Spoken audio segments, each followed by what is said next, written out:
Hi everybody, this is Judy at Judy in the Kitchen. Today we're talking about garlic, and I have a list of foods divided into specific categories that will hopefully help you out when you're trying to develop some new flavoring ideas, some new recipe ideas or meal ideas.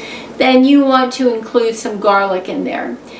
Now, for anybody who's done any amount of cooking, we know that garlic will go with many things, just about any meat, fish, or bean, legume, lots of vegetables that you can name, salads and salad dressings. It goes in pasta and grain dishes and cheese dishes and garlic bread, and it'll flavor butter, all sorts of things.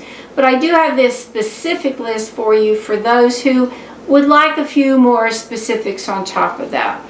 In the protein category that includes legumes, nuts, and seeds, we have almonds. Yes, garlic will combine with almonds. Beans in general, beef, chicken, and other types of poultry, chickpeas, eggs, fish, lamb, legumes in general, lentils, meats in general, peanuts, peas, pine nuts, pork, pumpkin seeds, tahini, and tofu.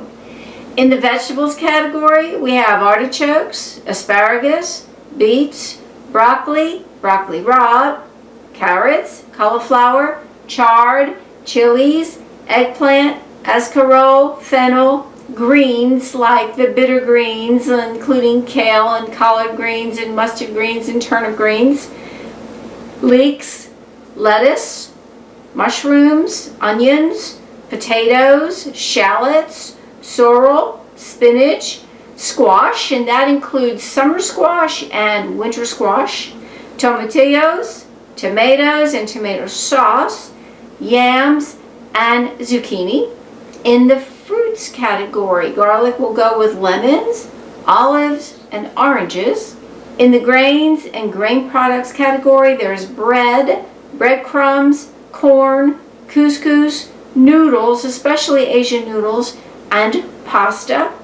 In the dairy and non-dairy products category, there's butter, cheese, especially feta cheese, goat, Gruyere, Parmesan, ricotta, and Swiss cheeses. There's sour cream and yogurt. And in the other foods category, there's chili pepper paste, chili pepper sauce, oil, especially olive oil and sesame oil, salad dressings, soy sauce, stock, tamari, and vinegar, especially apple cider vinegar, balsamic, red wine, and rice wine vinegars. I do hope this helps. Happy cooking. Bye for now.